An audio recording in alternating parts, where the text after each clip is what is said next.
Straight to the point, guys. Call of Duty Black Ops Cold War is out, and finally, we could put our hands on it. So, you need to know a few reasons why maybe you should be waiting and even canceling some of your pre-orders on that game. Now, many people will tell you, "Oh my God, it's an amazing game," and people who probably are looking at this, "Shut up, idiot! You don't know anything about it." But that's not true, because I'm gonna share with you my personal impressions and most common comments about the game. Now, first of all, the game is coming in its beta, and you might see that there are not that many weapons compared to Modern Warfare. Now, I think what the guys, the developers, are trying to accomplish is actually, putting more and more weapons with each battle pass, which is understandable, but still, as far as I'm concerned, there are not that many assault rifles or submachine guns compared to what it was in Modern Warfare. Now you have only 2 sniper rifles, and it's, in my opinion, that's just not enough for a caliber of a game who is actually doing only, it's basically about killing people. You need to have more variety, and that's something that you can't just you can't say that it doesn't exist. It's not that, okay, it's enough. But when you have only 4 submachine guns, that's kind of like, well, you know what? Were those all the submachine guns back in that era, or you're trying to do something else? Now, another thing that you need to know, that this game, as the other Black Ops games, it's quite friendly for snipers and quick scopers. Now, if you have to compare, the quick scoping of Modern Warfare, where for some weapons, it's gonna take like at least 2 seconds, to to zoom in. That's not the case here. Basically, you right click, you're there. You can shoot. It's basically quick scopers heaven, and I see that being, many people will say, well, that's not realistic. Now, in a game that doesn't strive for realism, I believe, still, quick scoping that fast maybe is gonna give some advantage to some very good people who are good with snipers, and they've been practicing only this compared to other. Now, many comments are emphasizing on how most weapons are feeling the same way. They basically are the same. I didn't have time to try them all. All I tried was the MP5, the Milano, which is basically MP7, and I tried the AK-47 and the M4. Now, as far as I'm concerned, the M4 and the AK-47 are pretty much similar, but the AK-47 is just, in my opinion, personal favorite compared to either the Milano or the MP5. MP5 was by far, probably even longer range than in Modern Warfare. So you need to keep that in mind. Yeah, the weapons, even though there are a lot of customizations, it seems that the first option that you pick for each of the weapon doesn't have any downsides, and it's always an improvement compared to the other options, which, slowly are getting worse and worse, or you're having a trade-off, you gain something, but you're also missing something. Now, what I was playing mostly was the quick game modes, and that was basically hardpoint domination and kill confirmed, which were pretty standard, and I would say it's quite decent. Now, I also tried the other modes with the Dirty Bomb one, which in my opinion is under delivering, because you need to gather uranium and just gather it in certain areas until basically you load the bomb. And what I saw was just not enough boxes. You're going into an area where there's maybe 1 box or 2 boxes, and you go in a house and there's nothing inside. It's just a bed and a TV. apart from that, this was the only mode that was actually quite good and was closer to a war zone because you have some armor plates, so you got the feel, how long it would actually take, to down someone. And it, my opinion, was quite good because you could see actually how the armor plates are diminishing, so you exactly know the damage that you dealt and what's left over there. Apart from when on Modern Warfare, you just you see the breaking of the armor plates and that was it.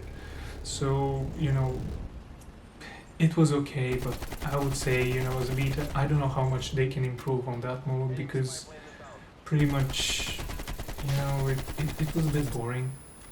I think they tried to do something between Warzone and some Battlefield, but it has a different taste and maybe it's not going to be suitable for many people. Another thing that I was thinking the other day was that this game feels the way you quick scope and the way you shoot more like Valorant, which is, I don't know if whether Valorant was trying to copy the previous Black Opses or this Black Ops is copying Valorant. I was trying to make a comparison between the graphics and all that, and I realized that it's pretty much same. The graphics are quite good and they're not bad. You can I was thinking, okay, maybe in Modern Warfare the graphics were better, but I did a bit of a I put them both together and it's still good. It's not bad. They're not under delivering in graphics because I was comparing certain things like in the Bravo 6 the house mission where it was perfect graphics and everything was very smooth, and I saw the first few minutes of the Cold War campaign, so I think they're pretty similar. Another thing that we need to talk about is what will that mean in regards to the future of the battle passes and what can change from the current beta state to the actual release, which is basically in less than a month now. And I don't think much will change. It's the game is pretty much done, and what you're seeing right now. Maybe they will do a little bit of polishing in regards with some technical bugs, but that's what the game will be. I didn't see any camouflages. They're not in game right now, but I hope at least there will be something like it. And but currently there's nothing. So that's what the game is. If you go into the perks option, there's some good ideas. I wouldn't say. I think the game is in a good direction. Regarding the perks and the wild cards, because it gives you some time to tweak. And I didn't try them all, but I was impressed by certain ones. The paranoia perk. I think this is quite good perk. It's like the high alert in Modern Warfare, or the assassination perk, which is quite good as well. It gives you extra bonus. What was different in my opinion is the way you gain points. Now each time you're doing a double or triple kill, you have a multiplier, meaning that it matters how many kills you have without dying, because you might a person who had like 37 kills, but dying around 37 times, will have a lesser score than a person who had like 37 kills, but most of them were consecutive, because they're multiplier and all that. So that's a little bit different, but it's not necessarily bad. Now, also you have the kill streaks, which in my opinion are great opportunity, and they work quite well. Because the more you play, the more kills you have, the more multipliers you have, the more kill streaks are you gonna have. But they go on a internal cooldown, meaning that It's not gonna be okay. I'm gonna kill 3 people and I'm gonna get my spy plane and then I'm gonna die and then I'm gonna do it again and it's gonna be and the other one will be just resting. You know, you have a cooldown. So and the thing is also you are getting a certain amount of you know points and you know they contribute through the whole match, meaning that eventually if you're able to reach your highest kill streak, you know you will be able to use it. Now that's not that easy, bear this in mind. Now we need to talk also about the maps. The best map in my opinion was the satellite. You know, it looked quite balanced because you know again, you know, it was a standard, well, I wouldn't say 3 lane, but well, it's a 3 lane map and it gives you it can test your play styles where you can use some sniping, you can use some close quarters, and overall it's a quite good map. Now I tracked the other one, the Moscow map, which is an urban area, and over there I found out that you know it has different feel and different tactics.